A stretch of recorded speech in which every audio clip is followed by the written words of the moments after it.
'Twas the night before Christmas, when all through the house not a creature was stirring, not even a mouse. The stockings were hung by the chimney with care, in hopes that St. Nicholas soon would be there. The children were nestled all snug in their beds, while visions of sugar plums danced in their heads. And Mamma in her kerchief, and I in my cap, had just settled down for a long winter's nap. When out on the lawn there arose such a clatter, I sprang from the bed to see what was the matter. Away to the window I flew like a flash, tore open the shutters, and threw up the sash. The moon on the breast of the new-fallen snow gave the luster of midday to objects below, when what to my wondering eyes should appear but a miniature sleigh and 8 tiny reindeer. With a little old driver so lively and quick, I knew in a moment it must be St. Nick.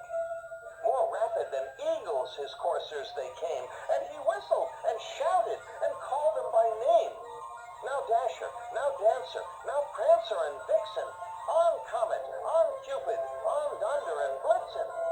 To the top of the porch, to the top of the wall, now dash away, dash away, dash away all. As dry leaves that before the wild hurricane fly, when they meet with an obstacle, mount to the sky, so up to the housetop the coursers they flew, with the sleigh full of toys, and St. Nicholas too. And then, in a twinkling, I heard on the roof the prancing and pawing of each little hoof.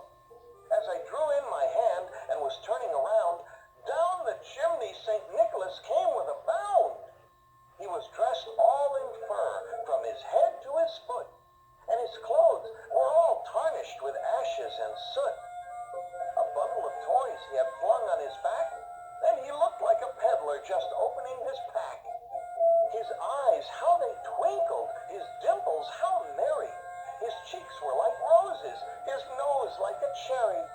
His droll little mouth was drawn up like a bow, and the beard on his chin was as white as the snow. The stump of a pipe he held tight in his teeth, and the smoke, it encircled his head like a wreath. He had a broad face and a little round belly that shook when he laughed like a bowl full of jelly. He was chubby and plump, a right jolly old elf, and I laughed when I saw him in spite of myself. A wink of his eye and a twist of his head soon gave me to know I had nothing to dread.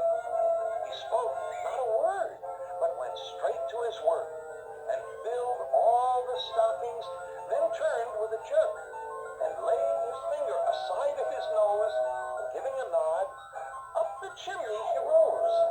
He sprang to his sleigh, to his team gave a whistle, and away they all flew like the down of a thistle.